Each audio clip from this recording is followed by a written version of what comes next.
Welcome to Follow to Lead, where we discover how to listen for and follow God's call so that we might lead others to God.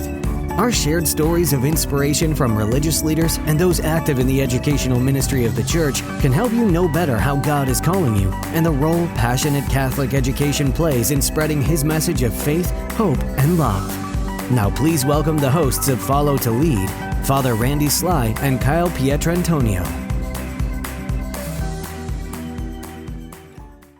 In the name of the Father, and of the Son, and of the Holy Spirit, amen. Christ the teacher, teach us to listen. Teach us to do the deep listening to the sounds of our soul, waiting to hear your voice, calling us to cast out deeper, to become fishers of men and women, shepherds of souls, to follow your will in order to lead others to the truth, beauty, and goodness only you can offer. Amen.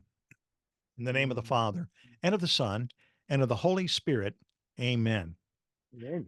Welcome to Follow to Lead, a journey twice a month into the world of Catholic education and our faith, exploring what it means to follow God in order to lead others to Him. I'm Father Randy Sly, your host. And today we will be talking with Jonathan Doyle. And Jonathan is an international Catholic speaker, author, businessman, and executive coach from Canberra, Australia. How did I do on the pronunciation? That was pretty close. I will give you a pass on that. That was well done. Okay. Yeah, I've been working on that instead of Canberra, Correct. Well which done. I've heard in North America a lot. So, Yeah. but in Canberra, and he has spoken around the world to more than 500,000 people on topics related to Catholic education, our Catholic charism and identity, leadership, teacher well-being, and much more. He's been a keynote speaker for the National Catholic Education Association National Convention and a frequent keynote speaker in the U.S., Asia, and Europe. He's also founder of an international education and media business that delivers training content to hundreds of organizations and thousands of individuals around the world each week.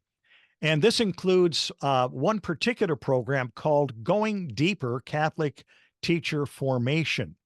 And this is used by hundreds of Catholic schools every year. Jonathan holds an undergraduate degree in education from the University of Canberra, a master's degree in educational leadership and management from the University of Newcastle, and has undertaken postgraduate study in philosophical anthropology with the John Paul II Pontifical Institute. He's the author of 4 books on relationships and peak performance.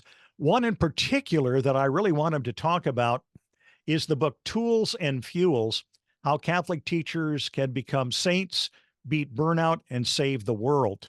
Boy, if we can do all that, we are in great shape.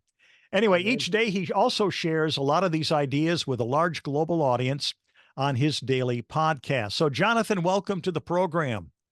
Thank you, Father Andy. That was a wonderful introduction. I couldn't have expressed it better myself. But look, stoked to be here. It's a real privilege to have some time with you and to hopefully offer something that's a blessing to your listeners. Well, I'm looking forward to this and have been ever since we started talking about getting this together. I think you are definitely the largest or longest distance guest on Follow to Lead. So I'm glad to have you here from Australia. Of course, our time differences are pretty radical, but we were able to make it work. So what we do at the beginning of every program is give our guests an opportunity to just tell a little bit about themselves. So could you kind of give us a little background on your upbringing and that sort of thing? Yeah, well, it was a difficult journey. And I'm pretty honest about this sometimes when I'm speaking live. Raised in a Catholic home, but went through some pretty traumatic experiences as a child, in terms of abuse and things like that. And I was lucky that I kind of had a very strong reconversion, through a Catholic sort of evangelical charismatic community in my early 20s, which had a huge impact. And I also managed to do a gap year. I don't know if you have something similar in the States, but I spent a year at a Jesuit boarding school in England, which also had quite a big effect on me. And so those were key experiences. And then, like every successful man I know, I married way above my pay grade.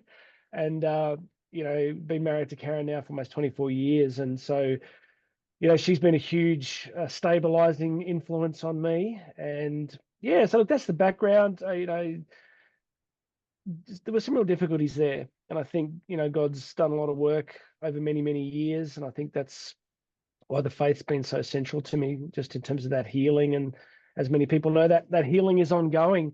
But yeah, raised Catholic, powerful reconversion. And then, as they say, the rest is history. Been very much committed to that journey ever since.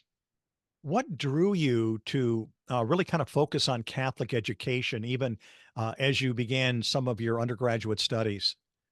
There's a great line from a Protestant pastor that I really like, Christine Kane, and she said, that you can tell when an idea is from God when you try to leave it alone, but it won't leave you alone. And so, I started in education. I was teaching for 18 months, but I figured out really a little bit longer, maybe a couple of years, and I figured out really quickly that there were enormous systemic problems. And I loved working with young people very, very much, and had a huge heart for them.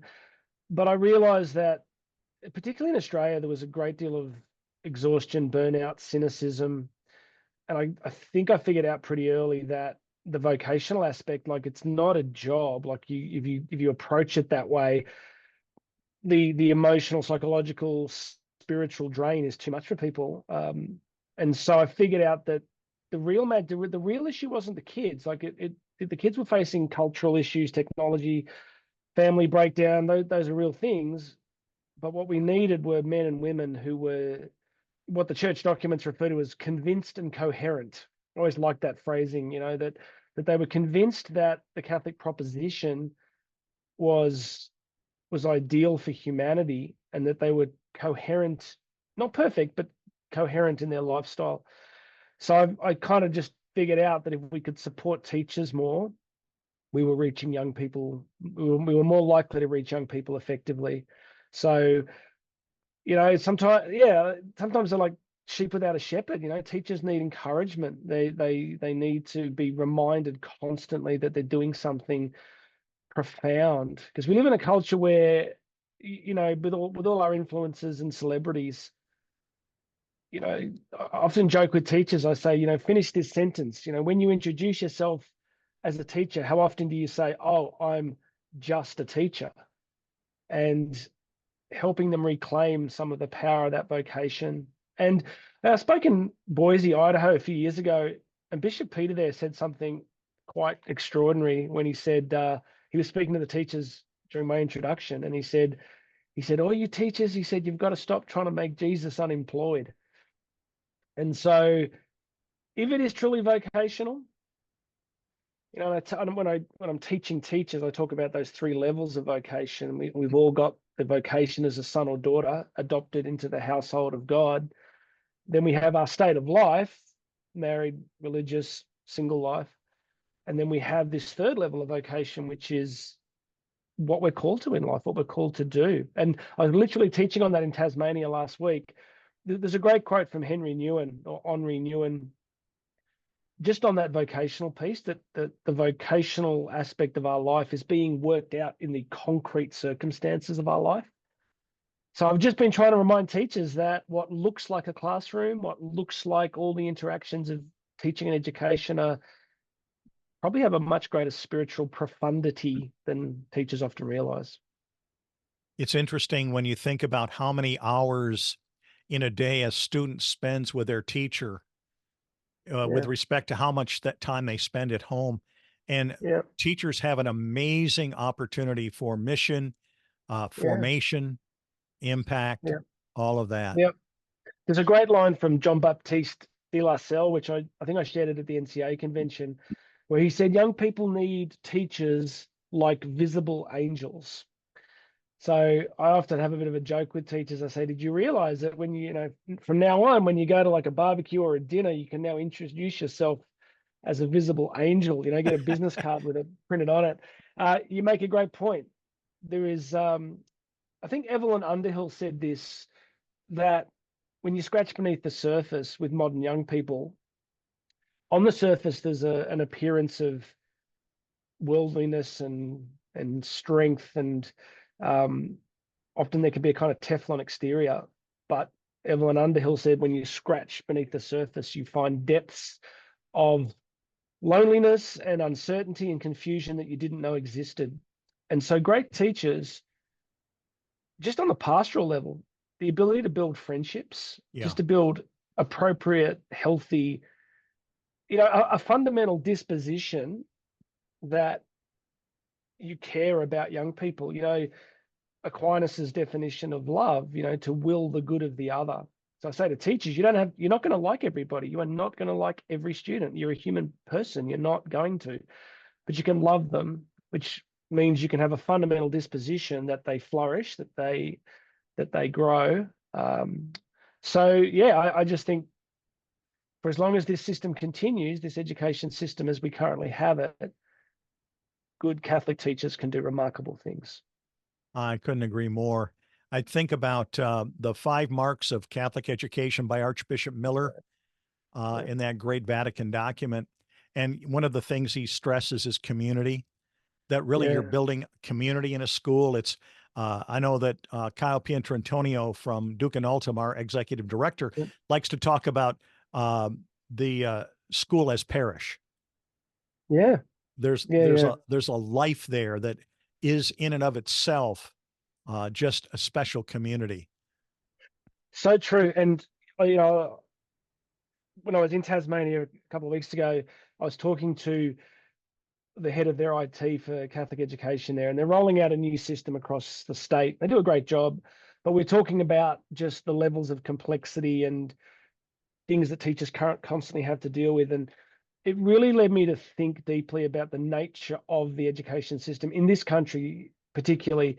So my take in terms of what's happening is, I call it the simple equation. So this is how I explain burnout and exhaustion to teachers. I say the simple equation is you have an environment of increasing complexity and demand coexisting simultaneously in an environment of finite human resources.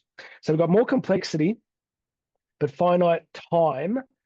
And so what I'm getting at here is this system is going to break. So my take on the current education system, which is really instantiated by, it's basically the Prussian military model that was, funded by the Rockefellers in the early 20th century.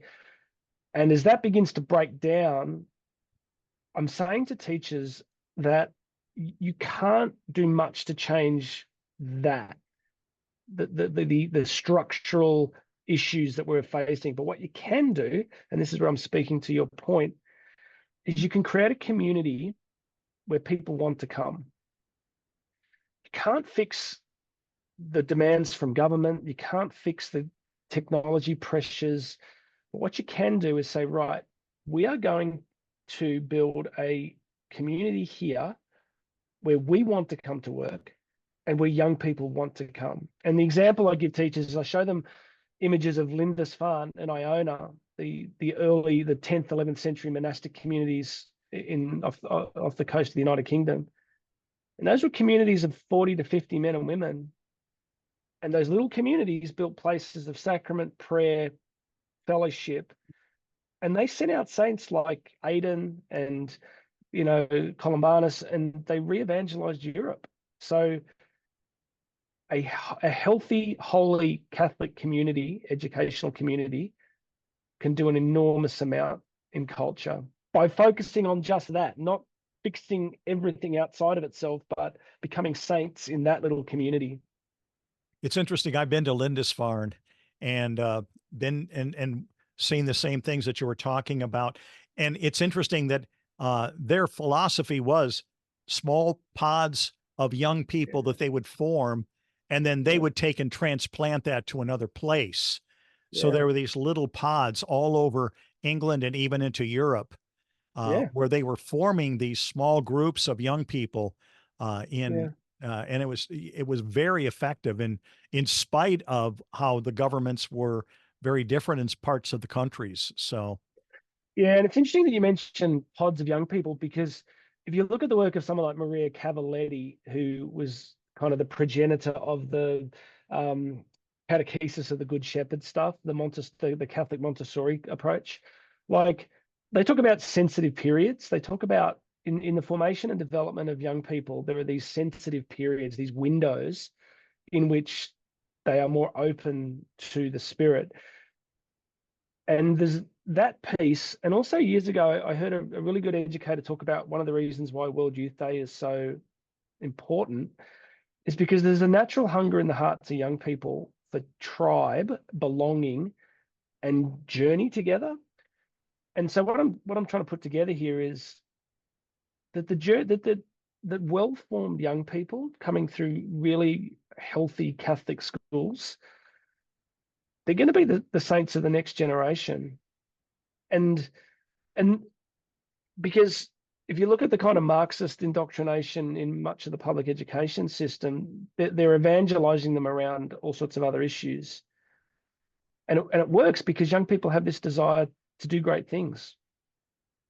So if we don't give them a framework about the meaning of their life, God's heart for them, then they're going to be sucked into the various other forms of ideologies. So you're right. We need to create these pods of young people that come out of our schools ready to become fully what God's called them to be. One of the things that really hit me as you and I had kind of getting to know each other via email and everything is I really became aware that I can speak for me, but I have a feeling I'm not alone in this, that in terms of Catholic education outside of North America, I'm fairly uninformed. Yeah. I know what's going on in the United States and Canada. That's where my focus is. You know, we have the NCEA, Duke and Altum schools, a lot of different organizations that speak to our context rather here. But what about Catholic education in places not like home? What are you seeing? What countries have you visited and what are you seeing there? So I would say, look, I've spoken pretty much all over the world, from Iceland to London to all through Asia. At the macro level, so I'm a sort of a macro thinker, like a top level thinker, in the sense of I look at the macro forces driving what's happening. So often in seminars, I'll talk about the three crisis model. I first read it from George Weigel, but I think it's got deeper roots. So the three crisis model is that the church has faced three great crises in a history. First crisis was, and each of these crises is framed in a question. First crisis was in the early centuries of the church, and the question was, what is God? What is the nature of God? So you look at the Arian heresies, and there were these 300 or 400 year battles about the nature of God, and it mattered because if you were going into the Colosseum or into the Circus Maximus to be ripped apart by a lion, you wanted to know that you were giving your life to something real. So it took 300 or 400 years to resolve that question. Second great crisis is the Reformation. So that question is, what is the nature of the church, right? So you got the first question, what is the nature of God? What is the nature of the church? You get the Counter-Reformation. And the question that we're in now is, what is the nature of the human person? So, and we're in the early stages of this, like as Churchill would say, we're not at the end, we're not at the beginning or at the end of the beginning. We're in the early phases of this. So the first thing I put in place is at the macro level globally, most of the big issues around education and the purposes of education are embedded in that question. So much of my work at the moment with teachers is around basic Christian anthropology, because until you get an accurate anthropology, or as John Paul II said on September 5, 1979, and until you get an adequate anthropology, you'll get everything else wrong to a greater or lesser degree. So that's the first piece. What's happening throughout the world is a battle over what it means to be human. And it plays out obviously in the gender space and those issues that are now starting to really affect schools. The next big pieces are around bureaucracy and technocracy. So in the absence of a spiritual impetus, it seems that the education piece collapses into some form of bureaucracy or technocracy. So there's a great quote from a guy called Petronius Arbiter in 210 BC, where he basically said, we tend to meet any new situation by reorganizing, and a wonderful system it can be for creating the illusion of progress while creating only inefficiency, disillusion, and demoralization. So a lot of times in the big systems, big education systems, there's an endless reinvention of just the next review, the next program, the next platform. There's this endless tinkering with systems and programs and busy work, like so in my country, different to the United States, there is just so much money in Catholic education, right? It is a vast cash cow, like billion-dollar budgets. I remember going to one Catholic education office in America, and they had 3 staff. Mm-hmm. I work with one office here that's got, I don't know, 1,700 staff, Wow. across 32,000 teachers on a billion-dollar budget. So yeah, I think we're in a battle for what it means to be human. We're in a battle to ask great questions about what education really is, because I just think the danger with the programs is that principals and directors can dangle this stuff in front of parents and say, look what we're doing. But are we turning out saints? Are we, and be really honest, we took our kids out of the system. We took our daughter out in the 9th grade for homeschooling, and because we couldn't put our trust in the system as it was. And, that's why I think what you guys are doing is so important, so powerful. So that's a long answer. But I think it's called mission drift, right? Right. Like there's a brilliant book on military history. My brother's one of my older brothers is an amateur sort of military historian. And I said, what's the greatest book on military strategy you ever read? And he told me, and I said, what was it about? And he said, well, the key principle for the greatest generals was something called selection and maintenance of aim, that you select what matters and then you maintain it under all sorts of pressures and challenges.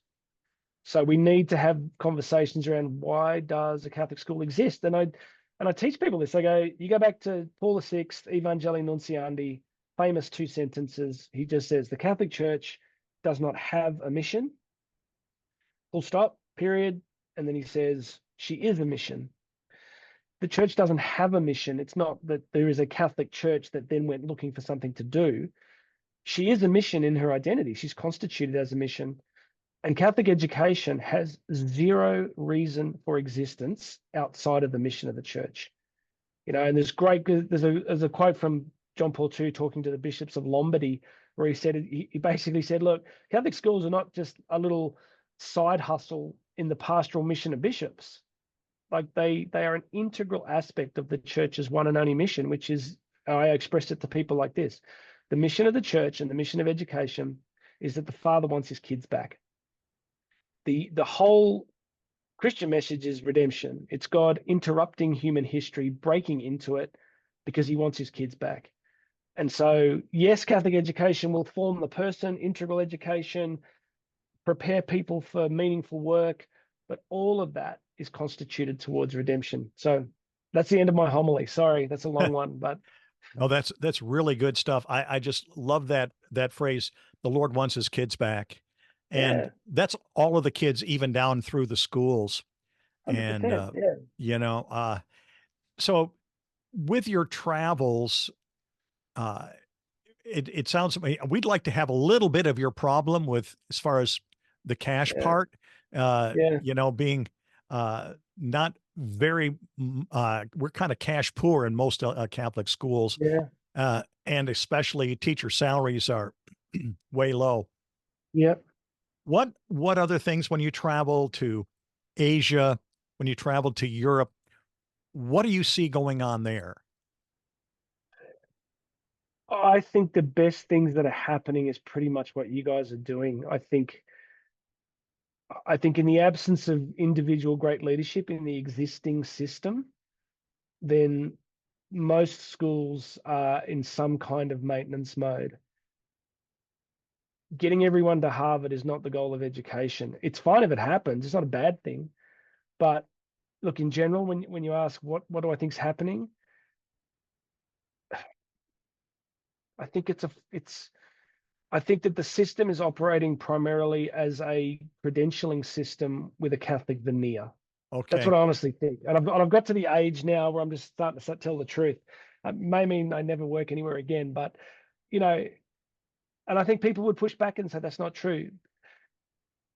There are many wonderful men and women doing great work in Catholic schools, and they're saintly, and they're often, my experience again in this country has been, they feel very isolated and hidden Hmm. against many colleagues who are not, they're people of goodwill, as John Paul would say, but they're not passionate, vocational Catholic educators. I'm not saying they're bad people, but so in that, I think that the system is at risk here and overseas, from what I've seen in the United Kingdom, in Asia, of becoming a credentialing system with Catholic icing, or as I express it. And as has always happened in history, you're starting to get these responses, such as what you guys are doing. We're seeing it here in Australia. We're seeing people begin to create initiatives and ideas outside the existing system. There's a book that has really, I think, taken hold in a lot of places around here, produced by the University of Mary, called From Christendom to Apostolic Mission. Okay. And one of the things that that book really emphasizes is that we're in a major global shift, that the idea of Christendom is no longer present. The idea of whether it be the United States or any place else, that we're basically a Christian country and all of these Judeo-Christian values are present and everything. But it's kind of a return to more of the mission of the first century, the Yeah. apostolic mission that Jesus and the 12 undertook, along with the accompaniment of the early church later on. And this has got to impact the structures that you were talking about earlier. What do you foresee as our world continues to maybe move away from a Christendom kind of orientation? What is Catholic education? What will it look like, do you think? So on the macro level, as we move from, there's some really great books at the moment. You can look at books like Pagan America, and there's another one I'm reading at the moment. I'll pull it up on my phone in a sec. The default human setting outside of the gospel is paganism, tribalism, and death. And if that's confronting for people, well, go and read Tom Holland's book Dominion. That the default human setting is paganism, human sacrifice, power, tribe, family, and death. So I've been saying to people more and more recently, I keep referring to the Catholic proposition, because the church offers propositions on all aspects of reality, on human relationships, on being human, anthropology, science, all sorts of different things. And I'm going, if you can find a better one, go for it. So my postgrad background very much based in a deep dive in Nietzsche and Freud and Marx. We're seeing a global reascendancy of Marxism, but it's not really Marxism. What it really is Gnosticism, and it's really important that people understand that piece. There's a brilliant book from John Grabowski at University of America, Catholic University of America, Unraveling Gender, which does that brilliantly, Right. and I really recommend that book to people. It's a great book. So all of that is my way of saying, if you're looking for a reason, to recommit to missionary activity, do it for that reason. Do it for the fact that the rejection of God does not lead to Marxist utopia. It leads to the gulag and it leads to the gas chamber. So that's what's happening globally, and that's what's in play, this question about what it means to be human. I think what's going to happen in education, look, honestly, Father Andy, I genuinely believe the system will collapse within the next 50 to 100 years. And it has to, because its trajectory is increasing complexity on finite resources. And you just cannot keep adding more and more demands on people, on teachers, on their time, on their creativity, on their behavioral management stuff they got to do, all the pastoral issues that young people are dealing with. It's more and more and more and more complexity. So that's going to break. And also we have to realize that, as I said before, the model that we have is just one of any possible kind of models. We have an education system based on the Prussian military model, and people can research it. They literally in the early 20th century, because it was the US that drove it, because as technology improved on farms, we didn't need as many kids to go and work on family farms, and the American cities started to get bigger, so you had a new clerical class, and you had more and more need for administrators and people to be trained in that stuff. So we looked around, and we really just looked for a model, and this idea of grouping people by age and this sort of group size and lining up and standing behind desks, it's just one system under many possible systems. So I think what will take its place, well, there's two pieces. One will be the Lindisfarne model, little communities like what you guys are doing, vibrant, small, convinced, coherent communities that love Christ, love his church, love young people, and build great communities. The other disruptive piece is technology. So since we started homeschooling, the quality of what's available is extraordinary. And, Jordan Peterson's just launched an online university on the 9th of September, $500 a year. So the AI technology piece is going to get a lot of people to go, oh, hang on, I can access really good stuff.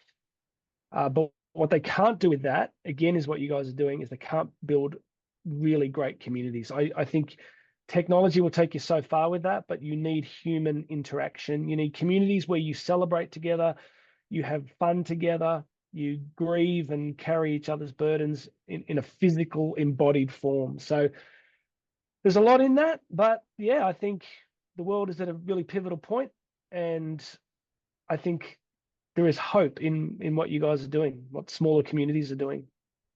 As you were kind of sharing about Jordan Peterson and all of that, I started thinking back to one of my communication heroes by the name of Marshall McLuhan. Yeah, And he was a communications theorist. One of the things that he said is that technology, and he even started with the pen, is an extension of the human person. That the pen is nothing without the person behind it. And I think the same is true with technology. And perhaps we have given too much power to technology rather than seeing what's behind it, which is again a person. I don't know. Well, Aquinas said that the hand is the conjoined instrument of the mind. So, what we write and the instrumentality of the pen is, as you said, it's an extension of the human person. The technology piece is so interesting. Like, I think COVID taught us this, things like Substack. You can see the battles going on around the world at the moment around free speech and technology, like with what Elon Musk is facing in Brazil. A lot of what's happened recently in the United Kingdom. They're trying to bring in a law here at the moment on banning social media for kids here in Australia. So what I think is happening is that the existing power structures are genuinely afraid of a disintermediated communications ecosystem. So look, by that I just mean that good ideas, human ideas, are accessible in ways that is important. I think we can find fellow travelers and like-minded people in some ways more easily, like in what we're doing right now, this conversation. So yeah, I think the technology piece can be very interesting, but it won't trump the human element, the need for human community and relationship. I think it's interesting that we have all of this emphasis on technology, but yet psychologists, especially those working with children, say that we're now basically bringing out a generation of young people in deep depression who have very little social skills. They're lacking any stability. They cannot handle a lot of the pressures of just a normal day. And that again is where I guess the human touch, classroom, community, all of that can offset so much of the negativism that can be bred through just being on social media and fearing, the FOMO thing, fear of Mm. missing out Yeah. syndrome, for example. Yeah. And I was thinking about this morning. Like our kids are 17, 15, and 14. And we're as disciplined as we can be. But for parents now, the problem with the technology addiction and gaming and Instagram and all of that is parents have to, in some ways, have to resign themselves to this war of endless exhaustion and attrition because you're constantly having to say no, no, no, no, and you get worn down by it. So yeah, there's just in a healthy school, great Catholic educators can do important stuff like calling students back to high standards. The character piece. So I've been teaching a lot on that the last few weeks on, you know, leadership as influence, influence as character, character as choices, like helping young people or discover the nexus between a sort of action and being, right? So what they do is shaping who they become. What they read is shaping who they become. What they watch is shaping who they become. That Aristotelian bit where our virtues, we have to practice them. And the problem with technology for young people is it often silos them, right? It just withdraws them from human interaction into a kind of, you know, netherworld of where they're siloed into a kind of, yeah, an individualism that can lead to almost a narcissism. So we're, as a species, like I often say in seminars, firstly, we're Capax Dei ontologically, like we are that which has the capacity for God. And we're also communio personarum, right? We're made in the image of the Trinity, which means ontologically at our deepest level, we are relational. And you break that relationship piece. And I say to people, what's the number one worst possible punishment in prison, right? Solitary confinement. We are made for relationship. And social media mirrors it and parodies it, but it will never meet the fundamental human need for genuine human relationships. You spend a good amount of time here in North America. I know you travel here periodically to minister and to preach, to teach, all of that.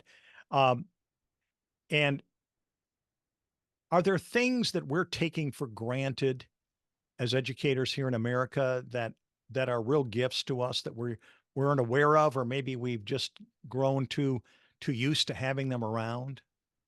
So I am an unashamed booster of these here United States. I love your country and I love your people. And I genuinely think that the concept of American exceptionalism, there is something special about that country. There is something special about that country. And I just finished reading a 1,000-page biography of Ulysses Grant Mm-hmm. and just had such an impact on me. And I read a great deal, but that book had a big impact on me. And so the first thing is that I felt from my first visit that there is something very special about this country, something that, I'll be honest, something that Satan hates. I think that the enemy would love nothing more than to see America descend into absolute mediocrity and dysfunction and tribal conflict. So my experiences of coming there, I remember one morning I was in Washington, and I'm a very early riser and do a lot of training. So I went for a run up to the Lincoln Memorial, and often when people go there, it's very crowded, but I got there very early, and I had it to myself, and the sun came through and lit up that incredible statue there of Lincoln, and I was very moved. I really was. So the first thing I'd say is that the American project is worth fighting for. It really is. And what I've seen of Catholic education, I can't lie to you. I have seen a warmth and a welcome and a hospitality and a goodness that I just think is wonderful. And every time I come there, I feel like I'm coming home. And we've genuinely, and we're still looking at perhaps moving to the States for a while. But it's ironic, right? Like it's actually really hard for us to get immigration visas and access, given some of the current issues you're facing. It's almost impossible for people like me to get in the country. But what are you taking for granted? Oh, there's just this. Australia is a very cynical country, and the theory behind it is because of being formed as a convict nation. There was a great disdain for authority and a kind of sadness, almost a grief in our founding story. So often when I'm working with teachers here, you've got to break down that cynicism. Being optimistic and positive is hard here, but over there's an energy and an optimism. Americans in general seem to want people to win. They want, you know, they want people to succeed and to do big things. It's a magnanimous spirit. So I think you just had your Eucharistic revival. If I was given advice, I would just say press in, become saints, go to confession, get to mass, live your faith with everything you can. And Aquinas was asked, how do you become a saint? And I love this story because, he wrote the Summa, right? He wrote 86 volumes. So I'm thinking if I was Aquinas and someone said, how do you become a saint? You'd write another treatise, right? You'd write another volume. But he famously said two words. He said, will it, desire it. So my fundamental message for teachers and to anyone listening in the States is become what you are, want what God wants for you, because your schools are precious and you are doing great work. You really are. There's a love for young people that I've seen in American schools and a collegiality that I think is really healthy. And I know it's not perfect. I'm sure some are listening going, oh, well, you don't see behind the scenes. Maybe I don't, but you've got something special and you've got to fight for it. I think that's key. And perhaps that's one of the things that we do take for granted is we do have some good things going for us here. And so there's kind of this always looking for where the errors are to fix those, which is not a bad thing. Yeah. But not to realize, okay, but we really are making good progress. We are seeing some things happen. I think again with Duke Altum schools, just the number of schools that are joining us that are like-minded, wanting to be mission-driven, wanting their teachers to be hired for mission, and wanting the teachers to basically help to form disciples. I mean, it doesn't get much better than that. 100%. It's not complex, is it? When you actually strip it back, it's like we don't have a mission. We don't have a mission. We are a mission. And I often say to teachers, would it be enough for you, right? I often use that phrasing. I say, when you get to the end of your life, would it be enough for you to realize that you had missio Dei, you had participated in the mission that the Father has for the world? Because, like I said before, we see all these influences and superstars, and I think it's easy to look at that world and think, oh, what I'm doing isn't that important, but getting souls home to heaven for eternity, that's kind of a big deal, And even the evangelization is crucial, but even just like I said at the start, forming friendships. There's a lot of very lonely kids, just who suffer, who come from real hardships, and great teachers can just, in the act of being good, integrated friends, can be a great blessing. So, we just have to do what Mother Teresa did, right? Which is just got to stay super close to Christ. Like that's what teachers have to do. Like, yes, you can improve your professional skills, and you should become truly excellent. If you really understand the vocational aspect of being a Catholic educator, then the pursuit of excellence is not arrogance. It's not hubris. It's an appropriate response to the gravity and the magnitude of what you've been entrusted with. So if you're teaching math, then, I say to people, on what grounds would you exclude yourself from being the absolute best possible math teacher you could be? So become the best, pursue excellence, because it will allow you to love people more effectively and to serve them more. One of the things that really got me excited as I looked over your website and everything is you have a lot of resources that teachers can go to. Tell me about Is it a daily podcast? Yeah. So over the years, like my heart is speaking and teaching. You know, I've done everything, as you know, from the NCA convention, which I think we had about 10,000 in the room. So I've done everything from 10,000 teachers plus. And I once joked that my smallest audience was two guys and a dog. That was in outback Queensland. We had a parent night and two guys and a dog came. So look, speaking is my thing. Karen, my wife, you know, I've been a part of it, but have built a huge resource base. So I do, yeah, daily podcast and video. So on YouTube at One Catholic Teacher, I'm usually putting out a video a day, just short, 3 minutes, 4 minutes, a daily podcast for teachers. And then the resource side of the business is huge. It's 10 times what I do. So, for example, in Australia at the moment, the federal government has just mandated something called consent and respectful relationships education, based on sexual assault stuff and the idea of toxic masculinity. They've mandated every school in the country, including Catholic schools, has to teach on this. So Karen and her team have just built this massive program from kindergarten to year 12, with a full Christian anthropology responding to this stuff. So we've done stuff on, we're the biggest provider of faith-based puberty education. So every Catholic school in the country has to teach puberty education. So we've created a huge resource for that that's in hundreds of schools. And now we do this cool thing where we do virtual parent nights. So we actually have a huge number of schools where they dial in on Zoom, all the parents, all the kids, and we deliver it online in the evening in their homes, and respecting parents as primary educators. So yeah, the resource side is huge for us. We've got resources in just about every sort of sector of the curriculum. And you have That's the where book. my hair went. That's where my hair went. Oh, It's like yeah. it's been busy. Tell me about the Tools and Fuels book Yeah. that's for teachers, because among in the subtitle, that burnout piece really was highlighted to me in my Yeah. heart.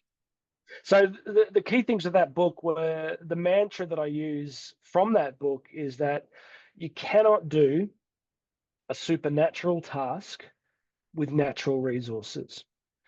So why does burnout happen? Well, it's complex. Burnout is a complex phenomena, but I think I frame the question for people. So why didn't Mother Teresa burn out, right? Or why didn't she become cynical?